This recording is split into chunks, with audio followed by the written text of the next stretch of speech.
Hey everybody, it's Shawn here. Thanks for listening to Release the Adventure today. So just a quick heads up, what you're listening to right now is with my normal great microphone. However, like a dingus that I am, while we were recording in Zencaster decided that it wanted to automatically switch to my normal headset that I use like on Discord for games. And so you're going to notice that on my end that the audio isn't up to its normal par. So I deeply am sorry for that, but I hope you guys still enjoy the pod. Brad primarily does the talking today, so kind of by happenstance, kind of works out, but there's still a ton of good information. I hope you guys enjoy the episode. Bye, everybody. Welcome back, everybody. This is Brad and Shawn in the evening, and this is Release the Adventure, a podcast all about going outside and experiencing the wildlife. Well, maybe not animals, but at least experiencing going outside. Don't pet the bears. It's not a good plan. But, so, last episode, Shawn delved into some of the stuff that's going on and kind of a recap of all the Corona stuff. And there's a lot of places that still have the opportunity for us to go camping or to at least go out and go hiking. So what we want to stretch into today is camping. Why, what, who, and when. And if your dad's taking you, you have a little bit of knowledge. If your parents are taking you, maybe you have a little bit. But what about if you just got on a new YouTube channel that's all about the outdoors and you're like, I want to do that. But they're running a $800 like setup. And you're like, well, that's too much of a hefty jump in for me. We're here to talk about what is the essentials, what is the, I guess, base layer to get into camping, and then what it is after that that gets into luxuries, comforts, things that make it easier, but you're kind of changing the way that you're camping, moving into possibly hammocks.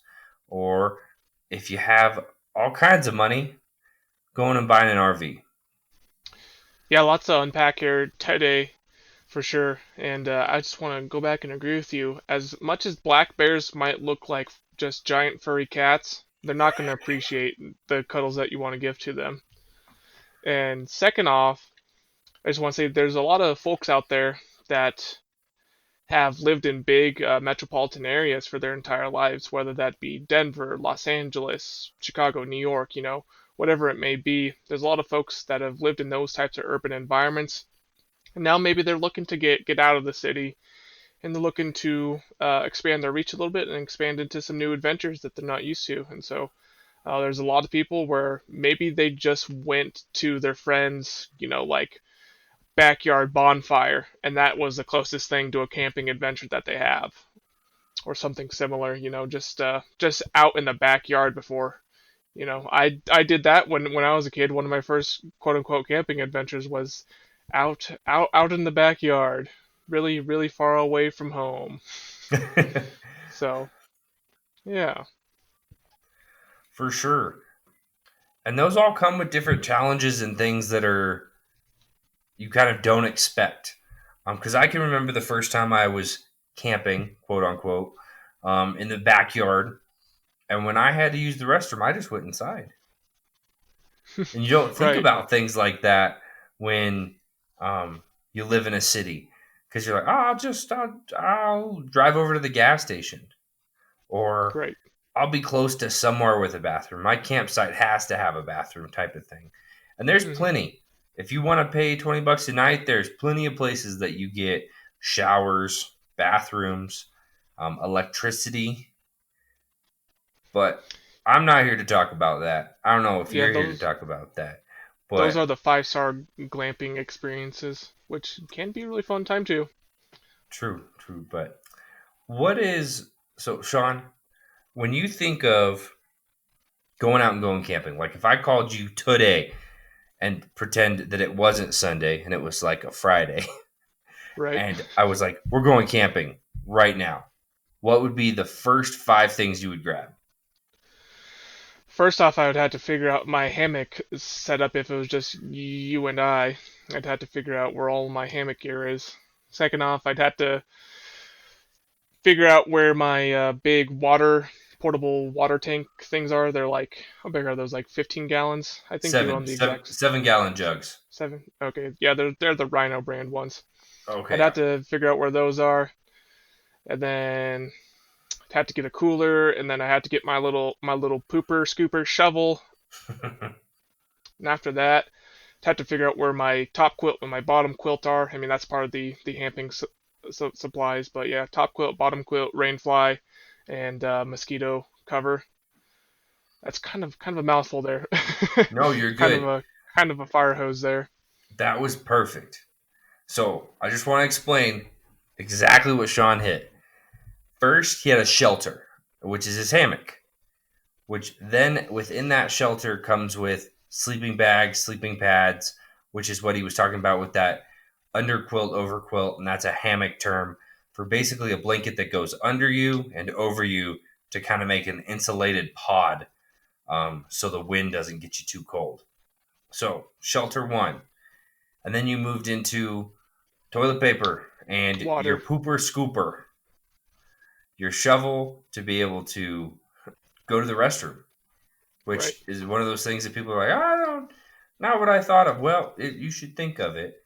It's important Yeah. because it's one of those things that you go to a campground and let's say you are spending 15, $20 a night, but they run out of toilet paper. hmm You better hope you put some in the car so you're not driving an hour back to um, a gas station or Walmart just for toilet paper, which in the current era, you're not getting no toilet paper because there's no Yeah, toilet paper at Walmart.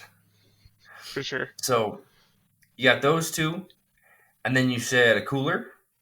Yeah, So water and food. I also was water and talking about food. that. So and those two kind of go together, but they're also separate.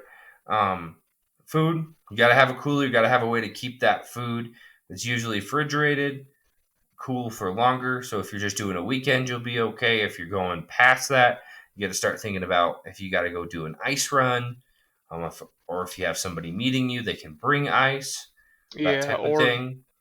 or if you're doing like a 5 day plus like backpacking trip, you're thinking about like bringing MREs then instead of regular meals.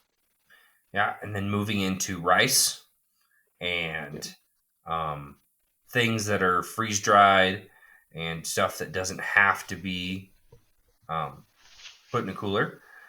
And then water, water, water, water, water. These are one of those things that I think a lot of people go, yeah, I'll bring a couple of water bottles. Um, Right. but if you're going to go camping for a weekend, so let's just say 3 days as a generalization, um, a lot of experts say you can survive off a gallon of water a day per person. So, hmm okay, only need what? If it's me and you, 6 gallons. Right. But then you also have to think hygiene. So, probably Yep. using a gallon a day to wash our hands, clean our dishes, and then we're probably using another gallon to cook with. And also to put out the fire towards the end, especially if Mm-hmm. you're like us and you got a little bit of a pyromaniac kind of vibe going on. Not to burn down the forest, obviously, but you like having yourself a big bonfire when you're camping. You're gonna need a decent amount of water just to do that. And I don't know, just putting out the campfire, you can easily use two gallons or so when you're just For sure. drenching it. So, you got to think about that. And if it's just you and your partner, you maybe can get away with 7 to 14 gallons for a weekend. hmm But if you have a group of 6 to 10, you're probably looking at needing each person to bring 7 to 10 just in case. Right. And then maybe at the end, you brought too much. Pour it out, water the forest, help it grow. Yep. Simple and easy. Water's one of those things where you need that right away. Your body needs that no matter what. Food, though, there's people that do intermittent fasting diets, and with the help of a doctor, they can go up to 40 days long without food on pretty Mm-hmm. much an all liquid, just water and electrolyte diet. So just to put that into perspective. Yeah. You need water no matter what the situation is, and And there things can was, get pretty hairy pretty quick. and on that getting hairy, there's one thing Shawn forgot: first aid kit. Oh, yep. First aid kit and other just generalized medical supplies, Advil, that type of stuff, insect repellent. You have to remember, it's like it's one of those things that you're like, oh yeah, I got a couple band-aids. Well, what if you slip and cut your leg open, or fall down and stab yourself in the arm with a stick, which all have happened to people. Yeah. You have to have a way to triage that to get yourself packed up to where you can get yourself out of there. Yeah, I would say that also goes along with knowing your environment. If you're in the East Coast, you probably know that poison ivy is pretty common out there, so you Mm-hmm. kind of want to have some sort of disinfectant rub for like that type of thing. Or if you know in your area there's a lot of bears, like up in northern Wyoming, there's a lot of Yep, bears. You're going to want to carry bear mace with you too. Granted, that's not really first aid, but you know what? It kind of is to a certain extent. that is true. A little bit of safety gear, I guess. Yeah, for sure. Just like if you get bit by some crazy spider in the middle of the night, you didn't notice that it came into your tent when you had your flap open, and it bit you in the middle of the night, you're gonna want some kind of bite ointment. Something that at least ties you over till you can pack up and get yourself home to a For sure. doctor if it's bad enough, that type of thing. Yeah, definitely. Um, so so out of those things, let's talk about shelter. There's loads of different kinds, and it's all down to what you need to do, how big your group's going to be, where you're going, because that makes a big difference too. Because like Shawn was saying, his first call would be hammocks, would be to sleep in his hammock, and I've done that as well. Um, but what if we decided out of nowhere we're going to go to Moab? Yeah. Well, it has some trees, Right. but I know a lot of the trailheads and around where you can camp, they don't have any trees.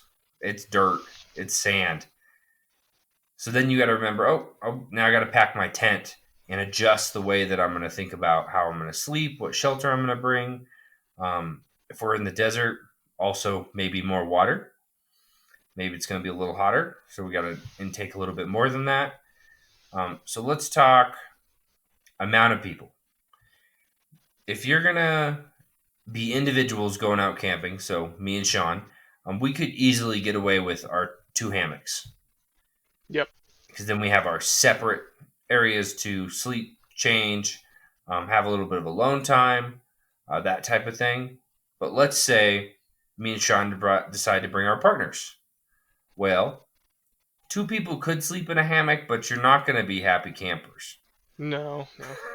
It would be good for about the first 20 minutes, Right. good cuddle sesh, and then both people would be absolutely destroyed because Yeah. there's no way to get comfortable. Yeah, and with two-person hammocks, you don't even sleep like you would in a bed. One person, sleeps at whatever end, and the other person sleeps at the reverse end, so your feet are in each other's faces the entire time. Mm-hmm.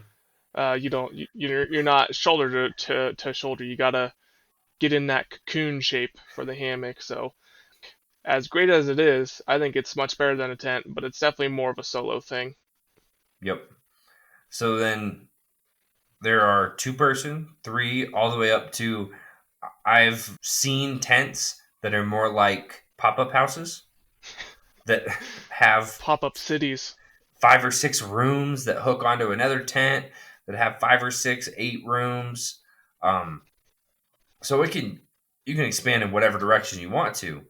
Um, for me personally, I have a 4 person tent that sits at about 5 foot tall because I like it because then I can kind of crouch over to get changed in the morning and I don't have to change sitting down. Hmm. If it was a little bit taller, that would be nice because I'd love to stand up. I'm 6 foot tall. It'd be great to stand up straight. Um, Right. but that works perfect for 2 people and 2 dogs. Yep. But if I had to go smaller, we would be a lot less comfortable because then dogs would be on top of us instead of having their own little spot. And then bigger, then you have to think about setup time, breakdown time. What does your tent involve? Is it a tube pole? Is it an Instapop, which are actual tents that you just kind of fold up and then let them go out of their package and they pop up and there you go. You have a 2 or 3 person tent. So there's sizes. Now we have Yeah. to move into seasons. So when are Can you going I to go jump in camping? on the size thing real Oh, quick? send it, Sean. Sorry. Yeah, I was just wanted to get in on the size thing real quick. Also, if you're in a heavily rainy area like in the Pacific Northwest, a lot of tents don't include a covered area for your gear. And so, in addition to that extra size, you also got to think about having all of your gear fit in. I'm talking like your backpacks and your clothes and other things that you're worried about getting wet, such as the electronics that you're going to bring, because we know everyone's still bringing their phones out. So, you got to think about that. And having that extra space, I would say 1 to 2 extra person room. So if let's say you're bringing out 3 people, and you could just bring a 3 person tent, but then you're going to be all right next to each other. You're not going to really have as much room for your gear. And if you bring dogs, like Brad said, then your dogs are going to be in a bad place. I don't know, not really in a bad place, but they're going to be pretty unhappy, or everyone's going to be uncomfortable. Someone's not going to be having a good time. And so if you were to have like 3 people, then maybe consider going up to a 4 or 5 person tent and just thinking about that extra room. Great call, Sean. So with that, now that this is a perfect segue into seasons and what type of tent. And I know we just went into sizes, but now what type of tent are you looking for? If you're just going to be a summer camper or a fair weather camper, you don't need to think about really this. Go for something that's a little cheaper, something that's lighter. You don't have to dive into things that are 3, 4 season tents because you could probably get away with running to Walmart and buying a 4 or 6 person tent and being perfectly okay. Yeah, for But sure. where we live, Colorado and Wyoming, it could be August and still get down to 15 degrees. So you got to be a little more cautious and a little more prepared for weather to just flip. And you'd be like, well, it's supposed to be 80 today. And then you get up to the campsite, and it's in the 60s. And then before you know it, it's already 40 degrees and it's only 5 p.m. And you're like, oh, it's going to be cold. And yes, a better sleeping bag and that type of thing will be helpful, but you want to start with your basics. And a 4 season tent is exactly what it's for. They have thicker insulation, they're usually thicker material. And if you're going into diving deep into it and wanting to do some snow winter style stuff, they have canvas tents that will hold a wood stove. So then you can Oh, have your own heating while you're out there. that's really neat. I'm gonna be honest, I've never heard of that before, so that's news to me. One day, Sean, one day when It sounds really cool though. we find money outside in the backyard or something. Yeah, let's go out there and plant that old money tree, because it's probably really expensive. I'm thinking close to $1,000 for that tent, just off the top of my head. If you're looking for something that's on the nicer end, that's what you're talking about. Price wise is entry. Ha! If you're wanting to go into something that's nice that has upgraded zippers and you're looking at using it for 10, 15 seasons, you're Yeah, looking at more like 3 grand. Of what I I remember, believe it. I'll be honest, it's been a while because I'm not a rich man, and I also don't go camping even close to what I used to go. But that when I was looking, because I thought about doing it when I was living up in the high country in Gunnison, we did a couple winter camping trips where I was cold. Whew, And you don't get cold very easily. that is true, and I was not feeling it, Mr. Krabs. I was Yeah. not feeling it.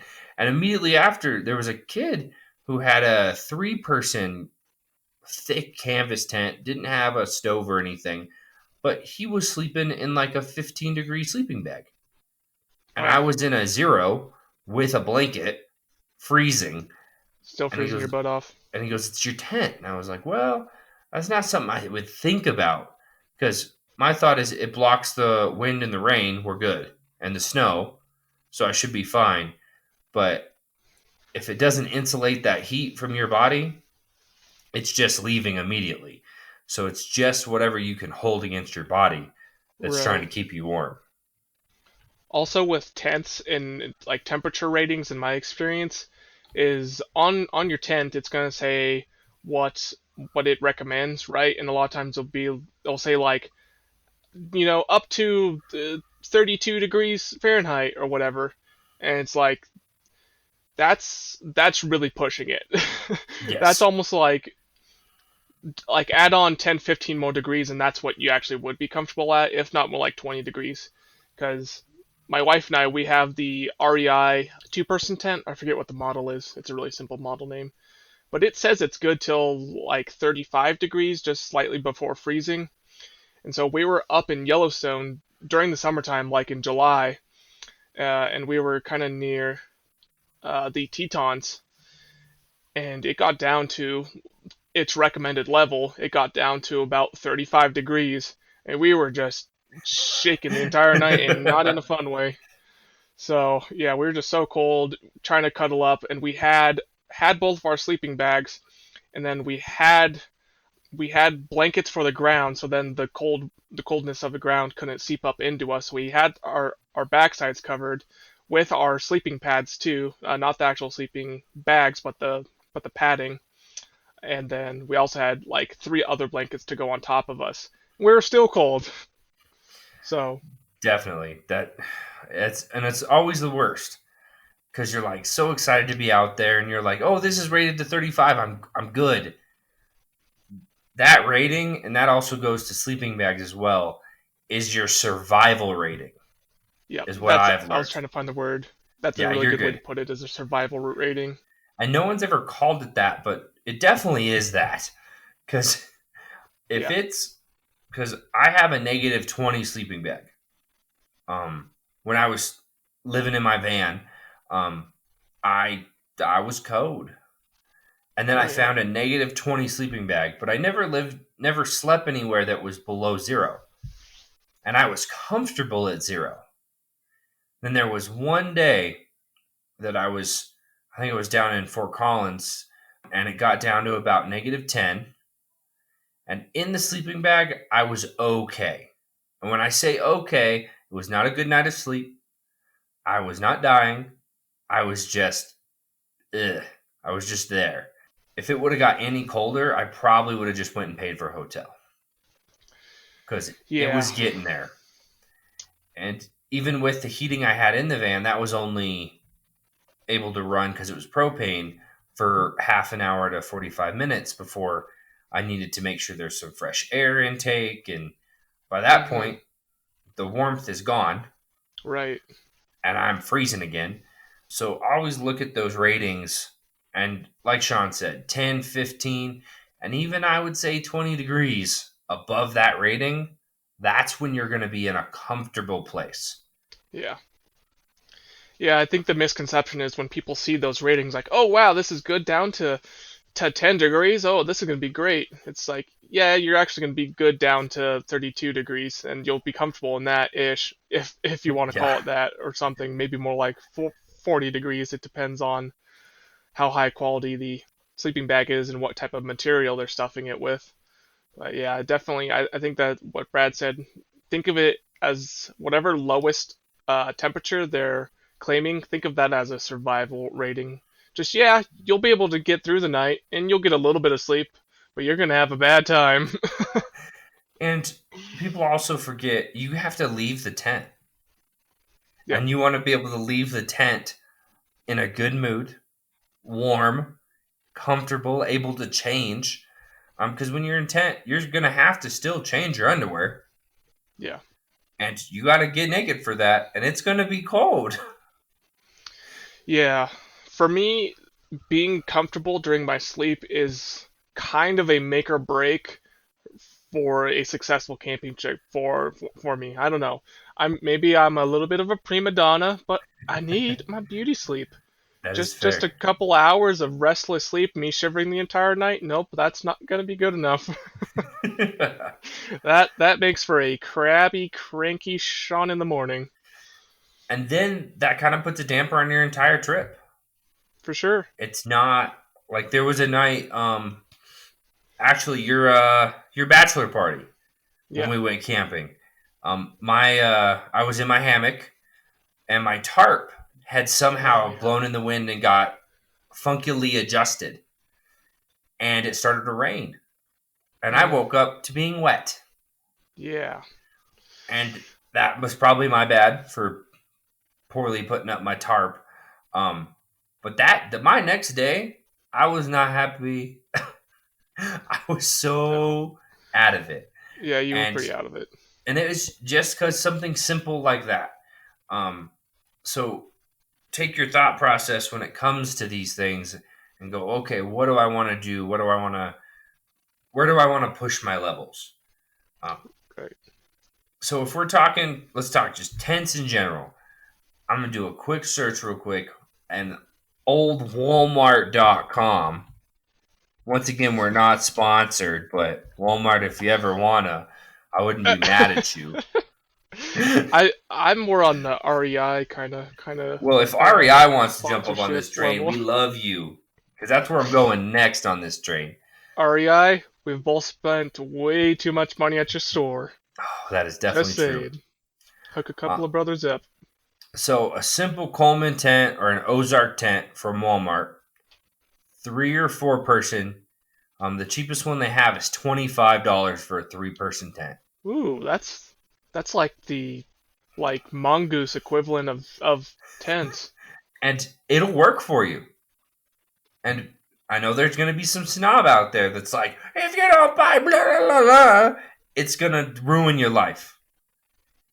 I have slept in a Coleman tent, and you've slept in this Coleman tent. Yeah, I've had the same tent for 8 years that I bought for $45 from Walmart. yeah, When it's above 50 degrees, I'm dandy. right, Below for that, I'm sure. crying.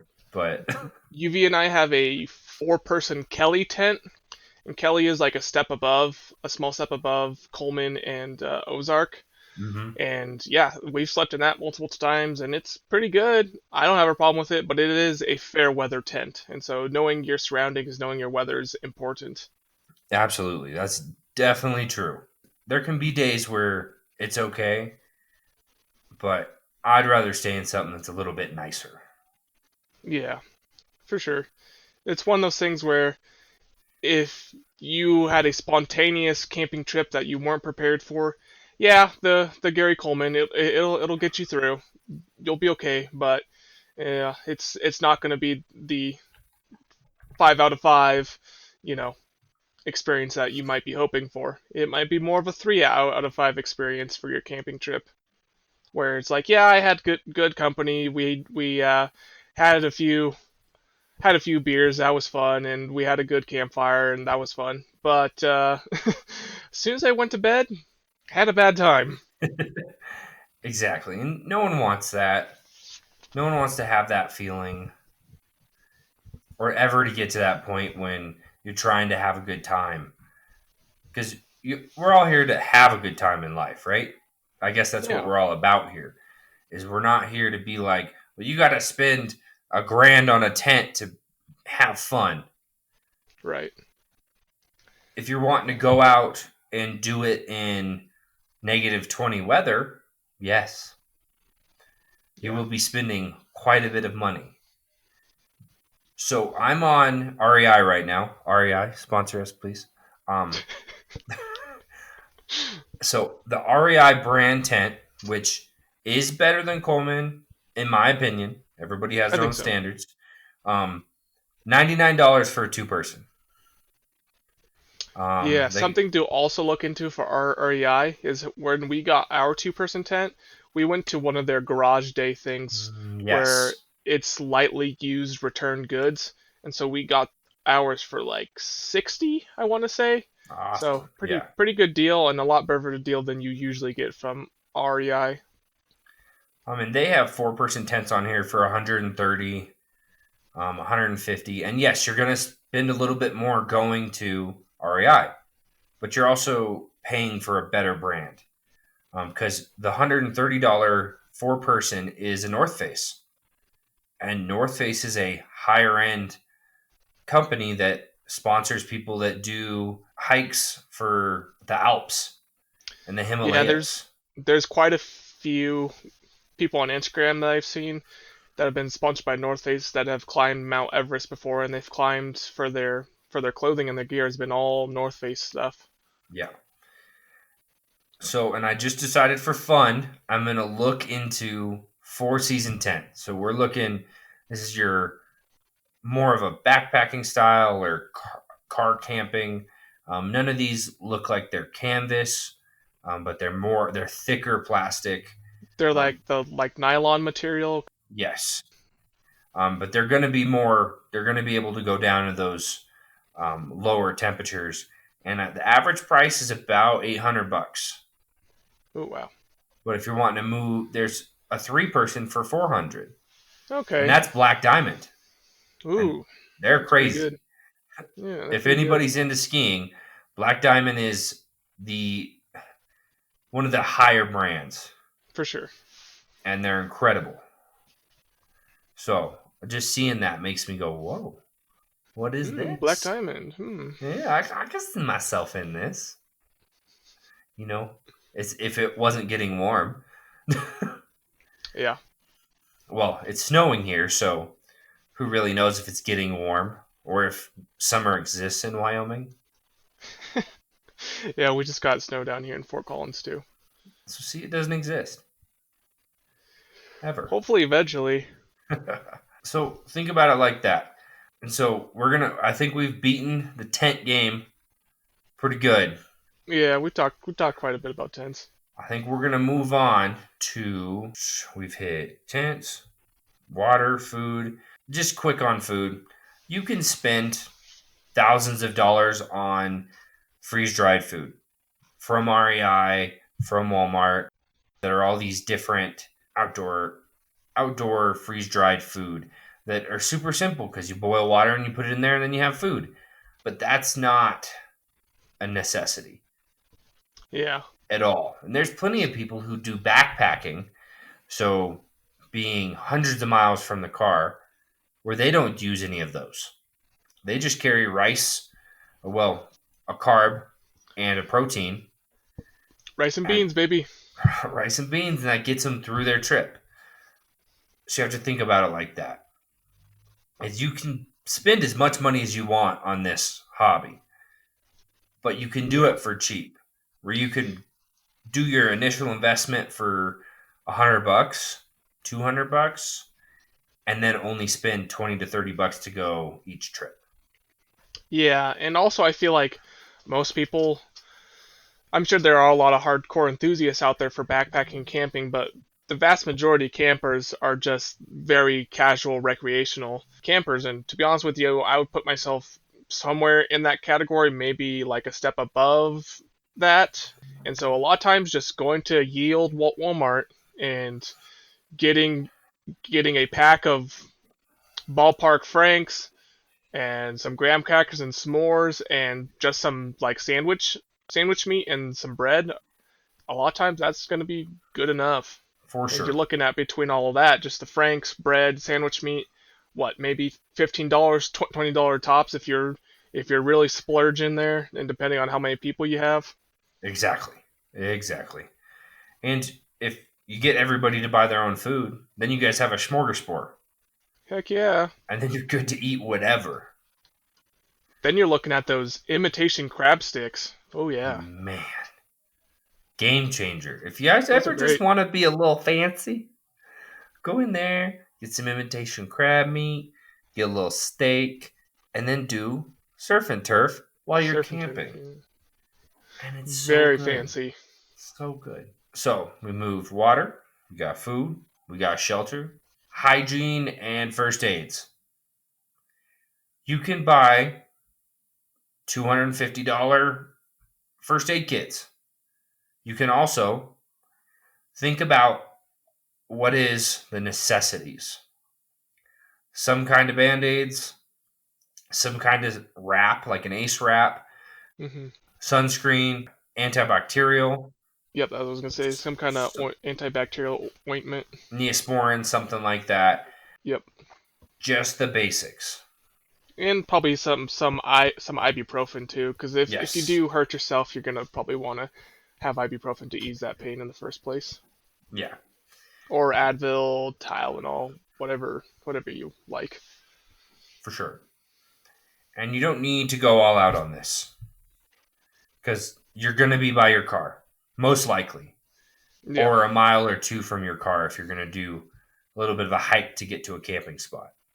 right, But most of us, and I am one of those, and I will fully admit that I love bringing my 65-liter Yeti cooler, and I'm not hiking that thing 2 miles.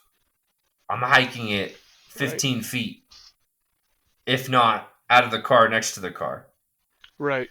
because I ain't looking to walk that thing any farther than I have to. So that also goes into my first aid kit. There are some extra things that I throw in mine um, that are kind of just things that you have in your house. Extra Advil, tweezers. I'm just trying to think of the random things that I throw in mine that are just extras. Something Towels. to yeah, towels work. Something to also consider is if you're gonna be getting to the campsite and you set your camp up, and then you probably next to some hiking trails or whatever, maybe consider having a bigger sized first aid kit in your car and then a smaller sized backpacking size in your backpack. Um, Absolutely. and also with that to consider like maybe in your car size one would maybe be some hydrogen peroxide. Yes. Yeah, that is a great call. Not something that's in mine. That's going to have to be something I buy next time I stop by the Yeah. local grocer. Yeah, hydrogen peroxide's like the king of cleaning out wounds, so Yes. And that can also get you, if you hurt yourself bad enough, get you to the point where you can get to the doctor. right. So, and that's something else you have to think about is it's not just always when it comes to first aid, you fixing it so that you can stay on your trip. That's always the goal. For But sure. if you hurt yourself enough and you need to wrap that thing up and have somebody quick break down the tents, throw them in the car, and get out of there, then you got to do what you got to do. But Right. whatever you can do to survive and take care of yourself, where you don't have to call 911 and have a $15,000 helicopter ride. Oh my god, I can't imagine that. How That's, expensive that would be. if That'd I be ever one of get those. hurt, you're gonna pick me up and walk me. That's what I'm thinking too. Is like if I get hurt that bad, I'm just I'm gonna hike it out, man. I don't know. I'm either gonna collapse or I'm gonna hike it out. I'm not doing the helicopter ride. Nope, I'm not either. If there is an emergency where either of us are super hurt, yes, we will Oh call. sure, We sure, will sure. take care of each other. If it's actually life and death. For real though, if you're just like popped out a hip, I'll put you on my shoulder and walk both bikes down. Right. That's I what I'm don't saying. If care. or like a dislocated shoulder or I don't know. Hmm. A broken Even fibula. yeah, if it as long as it's not the broken femur, because broken femur you can actually die from Oh, that pretty yep. quickly. But if it's Hmm. like a fibula type of deal, then yeah, we're gonna figure it out and we're gonna hike it out. We'll walk each other's bikes, and you just hobble your happy ass down the trail because this Yeah, is what we're I can doing make today. some I can make some crutches with some sticks. It'll Yeah. be fine. It'll be an experience. That's for sure. Okay, Knock on so wood. Hope that doesn't happen oh, ever. flat out. That's how I feel too. So we got those four. Did we have a fifth? Anyways, toilet paper. I'm gonna say it Oh yeah. again for the boys in the back. I'm not telling you to bring 100 rolls. Just one roll Yep. or some wipes. That's what I'm gonna say. I'm gonna say for the ladies in the back, you're gonna want to bring some biodegradable wipes. Yep. And also with that, ladies, Don't forget your time of the month supplies. Yep. Those are important too because you never know. And you never know if somebody else needs it. And I'm not, and all these things that we talk about aren't just for us. They're for our team, our neighbors, that random Right. guy that just slipped and broke his ankle. We're just Dang it, trying to Jerry. help out everybody. Ah, Jerry. We're just all trying to We have a told you, good Jerry. time outside. That's an inside joke, everybody, that I don't know where it came from, why it came from. I don't think I've ever known a Jerry. Have I've you known known a maybe one or Jerry? two. Yeah, only from different jobs that I've had. Never like on a personal friendship level. Okay. I think we need to meet a Jerry. So if there's a Yeah, Jerry out there and you want to there's a call Jerry us out there and hang out, prove us wrong. Because I don't know for why sure.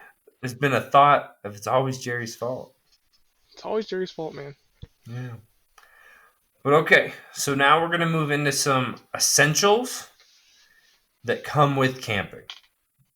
Sleeping bags. One of those things you have to have. If you're going to car camp and you're just going to bring a cot and not sleep on the floor, sure, bring yourself some blankets, you'll be okay. You'll be fine. But if you're looking at trying to get a little bit more into this or going and staying somewhere that's in the 30 to 50 range, then you're going to want to go buy a sleeping bag because it keeps the whole point of a sleeping bag is that you get into it and it almost creates a bubble around your body so the heat can't escape.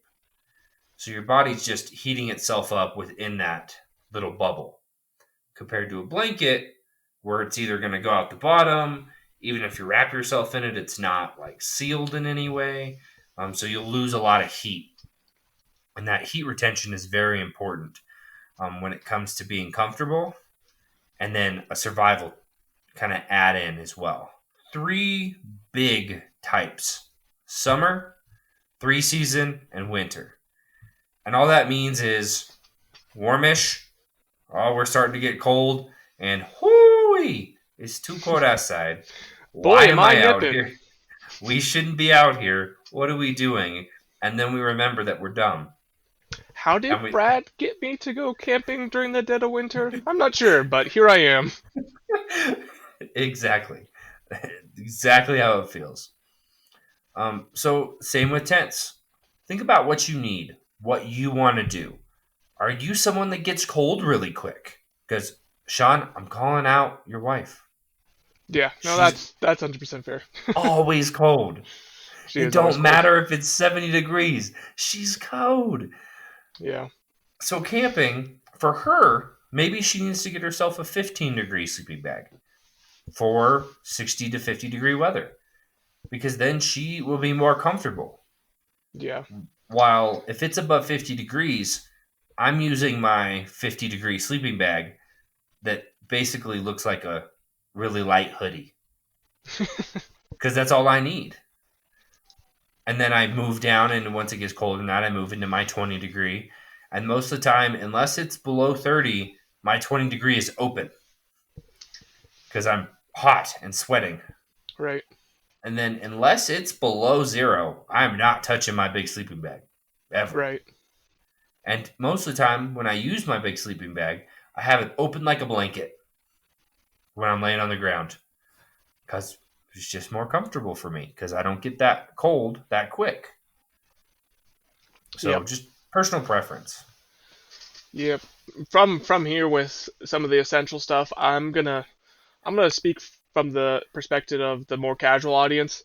Is having a Gary Coleman stove, right? You need to have a way to cook your food, and also with that, having some sort of camping utensils and camping pots to go with that. So stuff that you can break down, stuff that has like these retractable handles, while not necessary, are very nice. In addition to that, you're also going to want to look into some sort of camping chairs so you can get your booty off the ground. Yes. Because a log is always nice, but a log on day 4 is not so nice.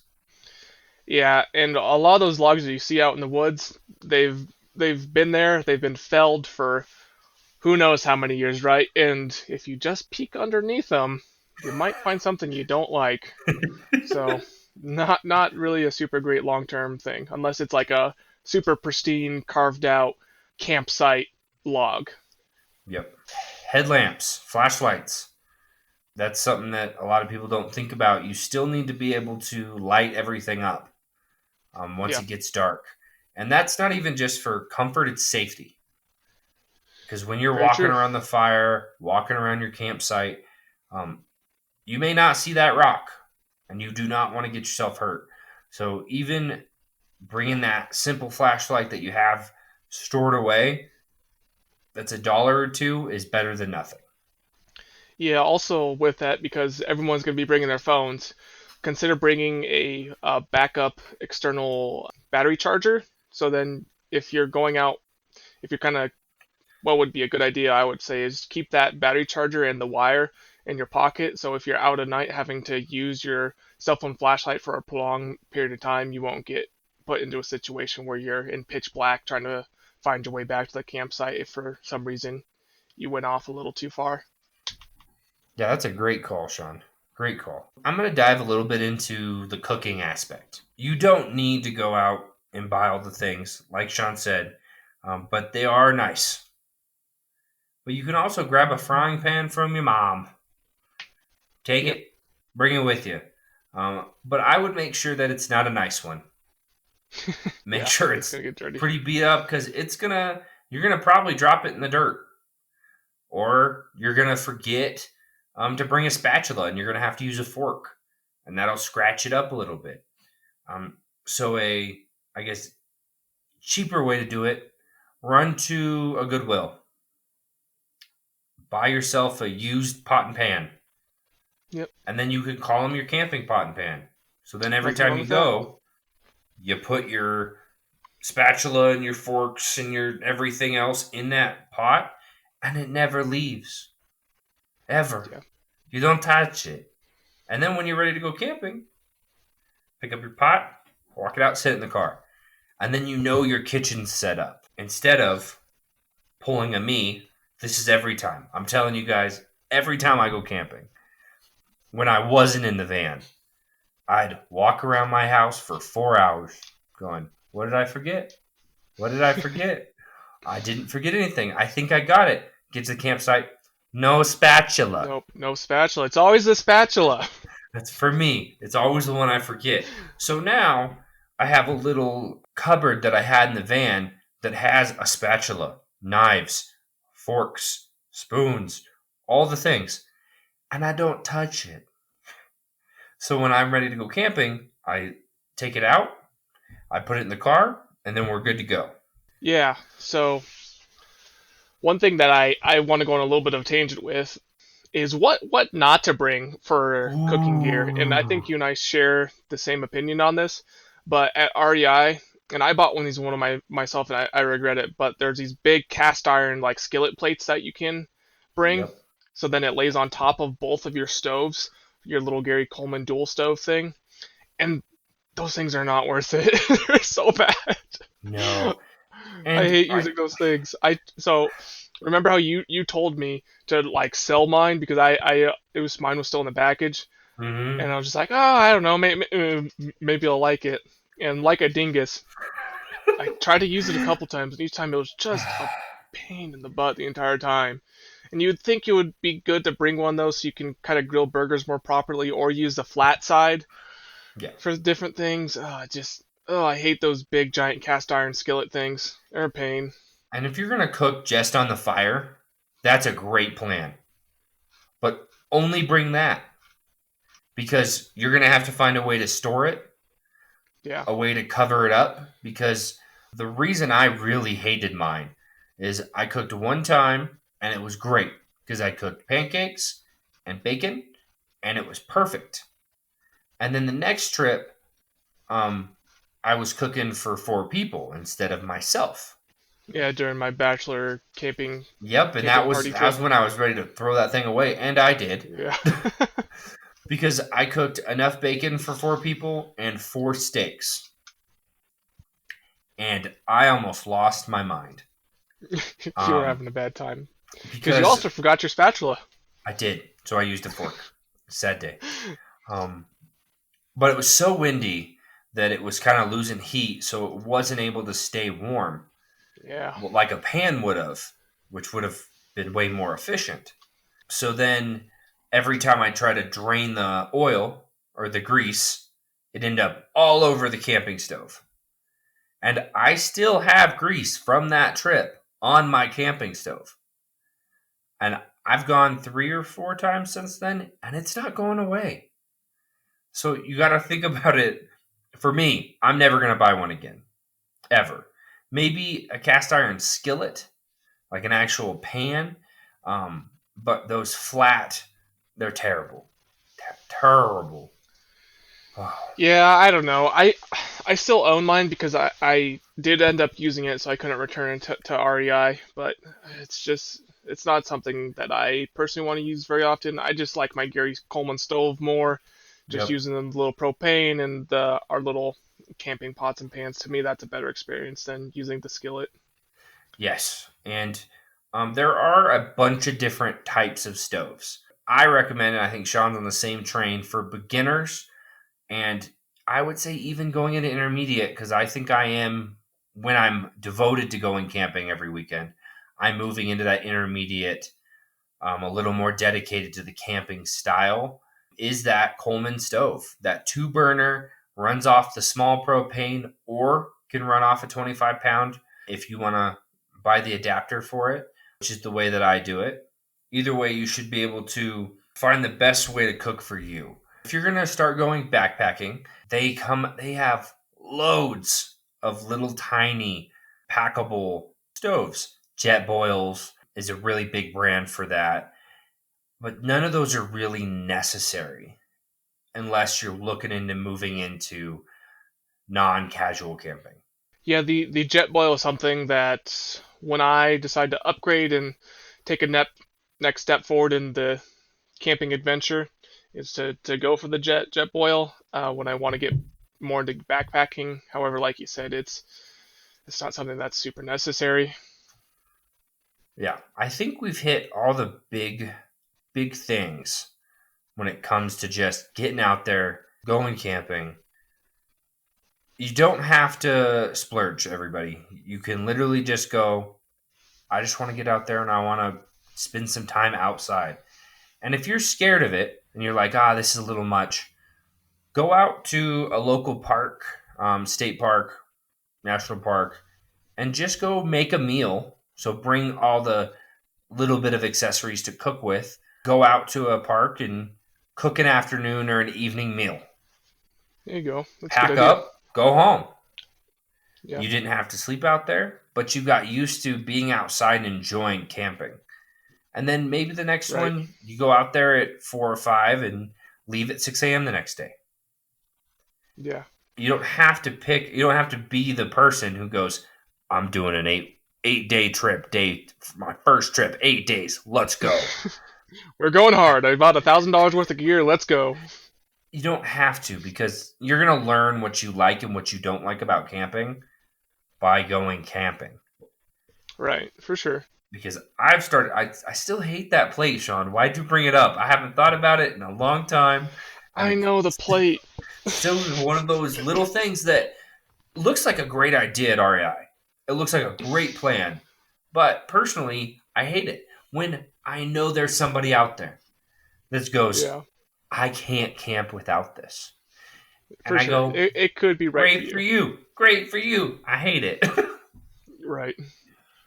Also, with that is just to kind of start wrapping things up is also how to find where you're going to go because there's a lot of people that could think, well, I know there's a lot of state parks, but I don't know where exactly are, how to get there, what the rules are. So if you're going to a state park or a federal national park, you can go to Recreation.gov and you can see all the different camping sites in your area, if there's any fees, and all the different rules there. And also with that, for the non state parks and federal parks, you can get into different type of apps. Brad's a big fan of the free camping app. I don't remember what it's Yes. called. So it's free campsites. Yeah, You can either freecampsites.net or they have an app. Right. I use them a lot. And then there's also overnight parking, Mm, simple name. Um, good old van but life. they give you, yes, that's a little more van lifey, but it also helps because sometimes they put campsites on there that are way off in the middle of nowhere that are free. Yeah.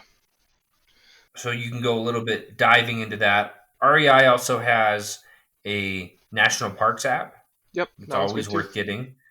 Diving into that. Yep. And also to kind of circle back to what you're saying for people's first time experiences, there's an app called Hipcamp. You can find that on the App Store. And this is more for your glamping experience and also for like cabins. And so if you're not really sure how you're going to think about it, maybe that'd be a good place to start for you.